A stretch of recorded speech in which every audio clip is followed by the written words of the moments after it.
காவிரி நமக்கு உயிர் ஆதாரம், நம்மளோட உணர்வு ரீதியான ஒன்று. அதனால் அதை வச்சு அரசியல் பண்ணுற எண்ணம் துளி கூட நம்ம அரசுக்கு இல்லை.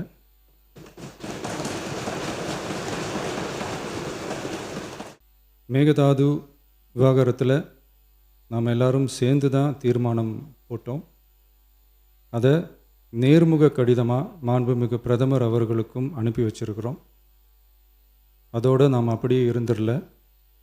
ராஜ்யசபாவில் ஒன்றிய ஜல் சக்தி துறை இணை அமைச்சர் மேகதாது அணை பற்றி முழு விவரங்களை குறிப்பிடலைன்னு தெரிஞ்சதும் காவிரி நடுவர் மன்றத்தின் இறுதி தீர்ப்பு மற்றும் மாண்புமிகு சுப்ரீம் கோர்ட் தீர்ப்பு சம்பந்தமான விதிகள் மற்றும் பத்திகளை கோட் பண்ணி மேகதாது திட்டத்துக்கு எந்த விதமான சட்டபூர்வமான அனுமதியோ நிர்வாக அனுமதியோ வழங்கக்கூடாதுன்னு மாண்புமிகு பிரதமர் அவர்களுக்கு அடுத்த நாளே நேர்முக கடிதம் எழுதினோம்.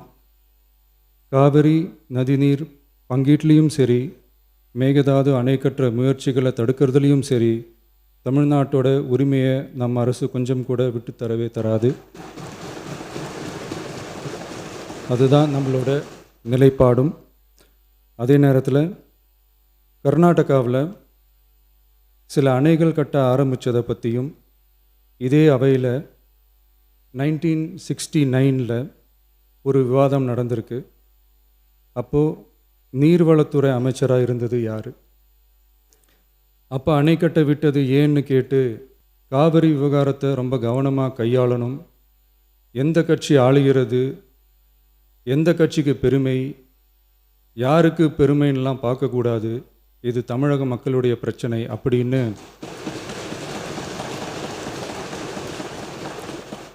அப்போ இருந்த எதிர்க்கட்சி தலைவர் திரு திருமன் அவர்கள் சொன்னதை இந்த சபையில் சொல்ல விரும்புகிறேன்.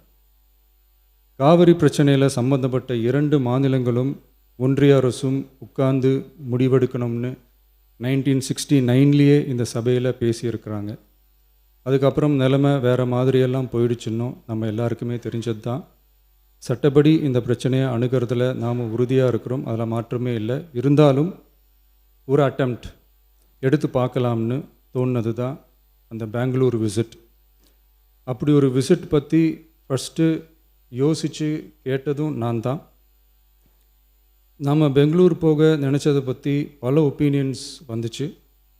நாம் போக நினச்சதுக்கு காரணம், ஒருவேளை இந்த பிரச்சனை தீர்க்கிறதுக்கான ஒரு பாசிட்டிவ் சைன் கிடைச்சா நல்லா இருக்குமேன்னு ஒரு எண்ணத்தில் தான். இன்றைய காலத்தில் பகை நாடுகளை பேசி தீர்க்க பார்க்குறாங்க, பக்கத்து மாநிலத்தோட பேசி பார்த்தா என்னன்னு நினச்சேன்.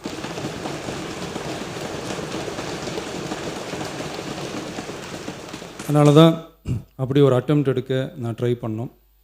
ஒருவேளை அந்த அட்டெம்ப்டில் ஒரு அவமானம் நேர்ந்தால் என்ன செய்யன்னு சில பேர் கேட்டாங்க.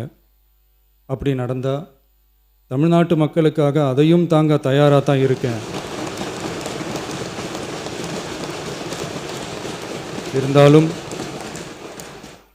இருந்தாலும் நம்ம மேலே அன்பு காட்டின அத்தனை பேருக்கும் என்னோட நன்றிகள்.